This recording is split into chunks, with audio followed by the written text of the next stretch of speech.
प्रथमं शिव गोरखनाथं वन्दे। सर्वेभ्यो उपस्थितेभ्यो आदेश धर्म संस्कृति विषयको सन्दर्भमा बोल्नु पर्दा यहाँ आज गोरखनाथको आशीर्वादले कृपाले यहाँहरू समक्ष उपस्थित हुन पाएको छु र उहाँकै कृपाले म यो धर्म दर्शनको विषय र अलिकति म मेरो आफ्नो विषय फेरि म यो कानुन र राजनीति शास्त्रको अध्यापक हो है। यहाँहरूलाई ढाँट्नु हुँदैन। म चाहिँ पूर्वीय राजनीतिक दर्शनको विशेषज्ञ, आफूलाई विशेषज्ञ भन्नुपर्छ युनिभर्सिटीमा भएपछि। त्यसै भन्नाले मेरो विषय चाहिँ त्यो हिन्दू पोलिटिकल फिलोसफी हो र अब धर्मशास्त्रको विषय अब पूर्वीय राजनीति भन्ने बित्तिकै धर्मशास्त्र जोडिएर आउँछ। यो नेपाल देश हाम्रो अनादिकालदेखि हिन्दूहरूले नै राज्य स्थापना गरेका हुन्। सबभन्दा पहिले यहाँ गोपाल वंशी राजाहरू थिए। ती राजाहरू पनि हिन्दूहरू नै थिए। वैदिक सनातन धर्म मान्ने हिन्दूहरू हुन् गोपालहरू। त्यसपछि महिषपालहरू आए, उनीहरू पनि वैदिक सनातन धर्म मान्ने हिन्दूहरू नै थिए। र त्यसपछि किराँतहरू आए। किराँतहरू वैदिक सनातन भित्र पनि शैव परम्परालाई मान्ने थिए, उनीहरू पनि गैर हिन्दू थिएनन्। र त्यसपछि मल्लहरू, खसहरू र तल डोय राज्यमा सिंहहरू राजा थिए। ती राजाहरू सबै जे जति राजा भएका छन् नेपालको जानिएको इतिहासमा एकीकरणभन्दा पूर्वका राजाहरू पनि वैदिक सनातन धर्म मान्ने हिन्दूहरू नै थिए। र आज पुरानो इतिहास हेर्ने हो भने त हाम्रो मिथिला, जहाँ जनकपुरमा राजा जनक, विदेह जनकको राजधानी थियो, त्यो विदेह राजा त हिन्दूहरूका अब संसारको हिन्दू धर्म मान्नेहरूले मानेको दार्शनिक समेत राजा थिए। र त्यसै गरी यो बुद्धको राज्य तिलोराकोट, शाक्य राज्य, त्यो राज्यका बुद्धको राज्य पनि हिन्दू राज्य नै थियो। र त्यसपछि गोरखनाथको आशीर्वादले नेपाल राज्यको एकीकरण भयो। नेपाल राज्यको एकीकरण भइसकेपछि को शाहवंशी राजाहरू पनि वैदिक सनातन धर्म मान्ने हिन्दूहरू नै हुन्। र हिन्दूहरूले अहिलेसम्म यो राज्यको सञ्चालन गर्दै आएको हो र त्यहाँ देवी देवताहरू र गोरखनाथको आशीर्वाद रहेको हो। र अब हामी अहिले कस्तो अवस्थामा गयौँ भने नयाँ संविधान बन्यो। संविधान बनिसकेपछि राज्य धर्मनिरपेक्ष भयो।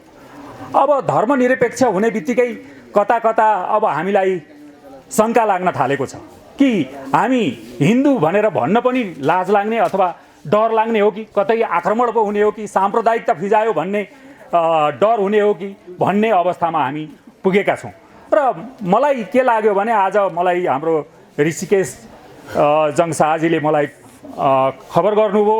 उहाँ जस्तो युवा मान्छेहरू, अब उहाँ त पहिले राजनीतिमा हुनुहुन्थ्यो, राजनीति छोडेर धर्मतिर लाग्नुभएछ, खुसीको कुरा हो। तर राजनीति पनि सँगसँगै नछोड्नुहोस् है। राजनीतिले के गर्छ भन्नुहुन्छ भने समाजलाई अगाडि बढाउँछ र डोराउँछ। धर्मलाई पनि राजनीतिको प्रभाव पर्छ। त्यस कारणले राजनीतिमा तपाईँले प्रभाव जमाउनुपर्छ। धर्म सँगसँगै राजनीति गर्नुहोस्। किन भन्नुहुन्छ भने म त यो ओरिएन्टल पोलिटिकल फिलोसफीमा के छ भन्नुहुन्छ भने पूर्वीय दर्शनमा धर्म र राजनीति अलग चिज होइन। धर्म र राजनीति एउटै हो। धर्मशास्त्र भनेकै राजनीतिशास्त्र हो, अर्थशास्त्र भनेकै राजनीतिशास्त्र हो, र नीतिशास्त्र भनेकै राजनीतिशास्त्र हो। राज्य सञ्चालनको कला हो। राज्य सञ्चालनको कलामा त्यहाँ के छ कुरा भने हामी जहिले पनि यो असल आचरण, राज्य सञ्चालन गर्नेहरूले निजी स्वार्थ राख्नु हुँदैन। त्यो अरूको आचरणको लागि नैतिक आचरण पालन गरेर अरूको हितको लागि, सबको हितको लागि राज्य सञ्चालन गर्नुपर्छ। र राज्य सञ्चालन गर्दा सहयोगीहरू नियुक्ति गर्दा पनि योग्य मान्छेहरू नियुक्ति गर्नुपर्छ। आफ्नो मान्छे भनेर अयोग्य मान्छे नियुक्ति गर्नु हुँदैन। र त्यो योग्यता निर्धारण कसले गर्ने हो त भन्दा विभिन्न नाप्ने परीक्षणहरू गर्ने विधि छन्, जसको निजी स्वार्थ हुँदैन। स्वार्थ रहित शासक भयो भने मात्रै देशको कल्याण हुन्छ अनि हामी सबैको कल्याण हुन्छ। देशको कल्याण भएपछि हामी सबैको कल्याण हुन्छ। त्यसैले मैले हाम्रो ऋषिकेश जङ साहसजीहरू जस्तालाई भनेको के भने कि तपाईँहरू राजनीति चाहिँ नछोड्नुहोस्, राजनीति गर्नुहोस्, तर सँगसँगै नैतिकता र यो सदाचारको राजनीति गर्नुहोस्। नैतिकता र सदाचारलाई सँगै लिएर राजनीतिमा अगाडि बढ्नुहोस्।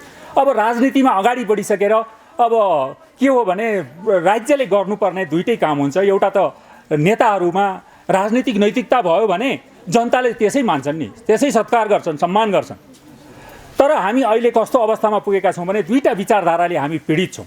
एउटा त उदारवादको नाममा नैतिकता हटाइयो।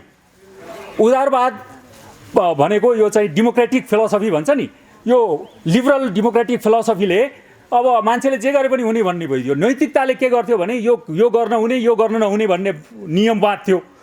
राजनीतिमा पनि त्यो छ। हाम्रा हिन्दू राजनीतिक दर्शनमा के गर्न हुने, के गर्न नहुने भन्ने एउटा फेरिस्त छ। त्यो सबै फेरिस्त मैले अहिले यहाँहरूको बिचमा यो सानो कार्यक्रममा निवेदन गरेर भ्याउँदैन। ठुलो कार्यक्रम चाहिन्छ त्यसको निम्ति। र अब त्यो नैतिकता पालन गरेर जनताको भलाइको निम्ति राज्य सञ्चालन जब हुन्छ तब मात्रै के हुन्छ त भन्दा राज्यको कल्याण हुन्छ, शासकको पनि कल्याण हुन्छ, हामी सबैको कल्याण हुन्छ र धर्मको पनि कल्याण हुन्छ, साधु सन्यासीहरूको पनि कल्याण हुन्छ।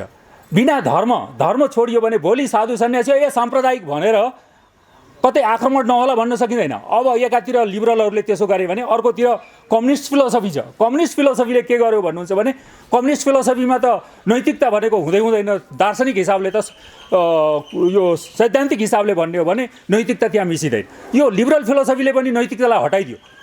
अब नैतिकता भनेको के थियो भन्नुहुन्छ भने जनताको भलाइको निम्ति, common good of the people. अब जनताको साझा भलाइको निम्ति शासन गर्नुपर्छ र शासकले शासन गर्ने मात्र होइन, कर्तव्य पालन गर्ने र ऊ चाहिँ के हो भने सेवक हो भन्ने जुन भावना थियो त्यो भावना हराउँदै गयो। त्यसै कारणले यो भावना नैतिकता, राजनीतिमा नैतिकता, मैले एउटा ठुलो प्रोजेक्ट गर्दैछु। सम्भवतः यो प्रोजेक्ट सकियो भने यो विषय समाजमा आउला। मेरो विद्यार्थीहरूलाई मैले पिएचडी गराउँदैछु पोलिटिकल फिलोसफीमा कि Hindu political ethics in Nepalese politics भन्ने शीर्षकमा मैले यो पिएचडी गराउँदैछु। मेरो विद्यार्थीहरूले पिएचडी गर्दैछन्। त्यो विषयबाट हामी कसरी नैतिकता राजनीतिमा चाहिन्छ र कहाँ त्यो नैतिकतामा हामी चुकेको कारणले गर्दा हामी जताततै यो वितण्डाको अवस्थामा पुगेका छौँ त्यो विषयमा समाजमा आइपुग्नेछ।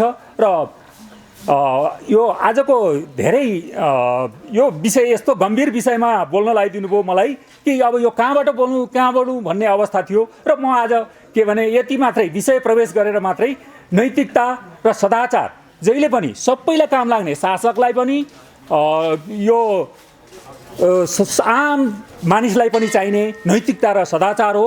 र हाम्रो शिक्षामा नैतिकता र सदाचारको शिक्षा दिने दुईटा विषय थिए। हाम्रा परम्परागत विषय संस्कृत विषय थियो र अर्को थियो नैतिक शिक्षा। यो संस्कृत र नैतिक शिक्षा हाम्रो शिक्षा प्रणालीले हटाइदियो। मैले स्कुलमा पढुन्जेल मैले संस्कृत पनि पढेको थिएँ 50 नम्बरको मात्रै है। म संस्कृतको ब्याकग्राउन्डको मान्छे होइन, तर संस्कृत 50 नम्बर मैले पढेको थिएँ त्यहाँ। त्यो 50 नम्बर संस्कृत पढ्दाखेरि नीतिशास्त्रका श्लोकहरू पढिएको थियो। अहिले बल्ल बल्ल यो पाठ्यक्रम विकास केन्द्रले 8 सम्मलाई ऐच्छिक विषयमा त्यो पनि स्थानीय पाठ्यक्रमको विकल्पमा संस्कृत राखेको छ। त्यो कहाँसम्म लागू हुने हो, कति पढाइ हुने हो त्यो भन्न सकिँदैन। र अर्को यो नैतिक शिक्षा भन्ने विषय छ। त्यो नैतिक शिक्षा विषय त किताबै चेत्र फाल्दे। तर अहिले फेरि के भएको छ भन्नुहुन्छ भने अहिले एउटा खुसी भनौँ कि बेखुसी भनौँ, नैतिक शिक्षाको ठाउँमा नैतिक शिक्षा राख्न नहुने रे। त्यहाँ पुरानो गन्दा आउँछ अरे, नैतिक शिक्षा राख्दाखेरि धर्मको गन्दा आउँछ अरे। यस्तो छ हाम्रो प्रवृत्ति। धर्मको गन्दा आउँछ भने अघि भर्खरै मेरो मित्र, मेरो एकदमै घनिष्ठ मित्र हो चिन्तामणिजी, उहाँ बोलेर जानुभयो। उहाँ नै अध्यक्ष हुनुहुन्छ त्यो समितिको। विषय समिति छ नैतिक शिक्षा र नागरिक शिक्षा विषय समिति। त्यो समितिको सदस्य म पनि छु। अब उहाँ र म बसेर हामी नैतिक शिक्षा राखौँ भनेर हामीले बहस गऱ्यौँ, तर हाम्रो केही पनि लागेन।